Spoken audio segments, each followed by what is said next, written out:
Vamos a estudiar en este momento la segunda parte de la aplicación de la congruencia de triángulos, que es la clase 1.9. Veamos lo que dice el problema.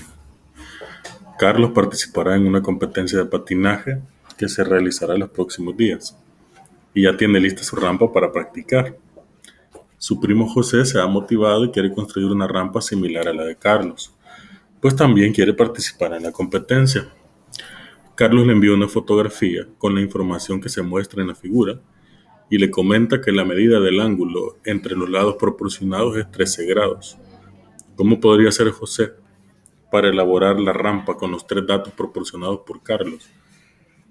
Vea los datos que le da. Le da las longitudes de dos de los lados y le da un ángulo, tal como ustedes lo pueden ver ahí. Por eso le dice la medida del ángulo entre los lados proporcionados es 13 grados. Es decir, que uno mide 150 centímetros, el otro mide 140, y el ángulo comprendido, el formado entre ellos, es de 13 grados. Siempre que tengamos el ángulo comprendido, es decir, el formado por los dos lados conocidos, el lado que conozco es 150 y 140 es el otro lado, entonces el ángulo formado por ellos dos es el comprendido. Siempre que vean eso en congruencia de triángulo, recuerden que el criterio a aplicar es lado, ángulo, lado. Ese es el criterio en el cual se conocen dos lados y el ángulo comprendido. La pregunta es, ¿cómo podría hacer José para elaborar la rampa con los tres datos proporcionados por Carlos? Vamos por partes. Primero, hay que recordar las condiciones del problema. Primero, identificar los lados conocidos que se indican en la figura, que es el 150 y el 140. Indicar el ángulo que se forma entre los lados conocidos, es decir, 13 grados.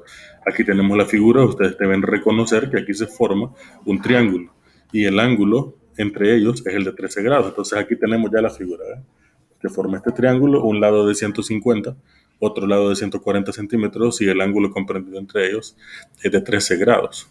Por último, hay que observar que en el costado se forma el triángulo tal cual ustedes lo están viendo aquí en esta imagen. Luego hay que aplicar el criterio de congruencia de triángulos, que es el que les decía de lado, ángulo, lado. ¿Por qué razón ese criterio? Porque se conocen dos lados y se conoce el ángulo que está formado por esos dos lados conocidos. Entonces el criterio a aplicar es lado, ángulo, lado para poder construir la nueva rampa. En tercer lugar, habría que extraer los datos y construir la rampa.